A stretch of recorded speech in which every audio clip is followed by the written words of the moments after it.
Hi friends, இந்த வீடியோவில் சிறுவாபுரி முருகர் கோயில் பற்றி பார்க்கலாம் வாங்க. சென்னைக்கு அருகில் திருவள்ளூர் மாவட்டத்தில் உள்ள சின்னம்பேடுங்கிற இடத்துல 500 ஆண்டுகள் பழமையானது தான் இந்த சிறுவாபுரி முருகன் கோயில். இந்த கோவிலில் இருக்க சுவாமிகள் பேர் பாலசுப்ரமணிய சுவாமிகள்னு சொல்கிறாங்க.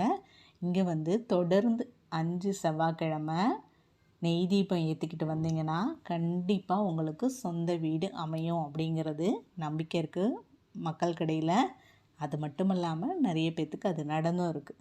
உங்களுக்கு அந்த வேண்டுதல் இல்லாமல் வேலை, திருமணம், மற்ற எந்த பிரச்சனையாக இருந்தாலும் இங்கே வேண்டிக்கிட்டிங்கன்னா அதுவுமே கண்டிப்பாக நிறைவேறும்.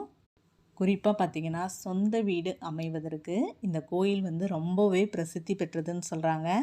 அதனால் யாருக்குன்னா கண்டிப்பாக சொந்த வீடு வேணும் அப்படின்னா இந்த கோவிலில் தொடர்ந்து 5 செவ்வாய்க்கிழமை நீங்கள் நெய் தீபம் ஏற்றி உங்களுடைய வேண்டுதலை நிறைவேற்றிக்கோங்க. உங்களுக்கு கண்டிப்பாக சொந்த வீடு அமையும்.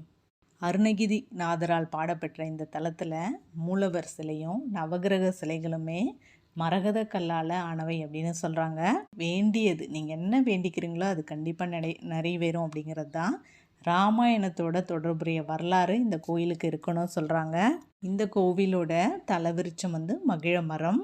இங்கே ஒரு மண்டலம், அதாவது இந்த சிறுவாபுரி முருகன் கோயிலில் ஒரு மண்டலம் 48 நாட்கள் நீங்கள் அந்த முருகருக்கு நெல்லி முள்ளி அபிஷேகம் செய்கிறது நல்ல பலனை தரும் அப்படின்னு சொல்கிறாங்க. முருகருடைய ஒரு மந்திரம் பார்க்கலாம் வாங்க.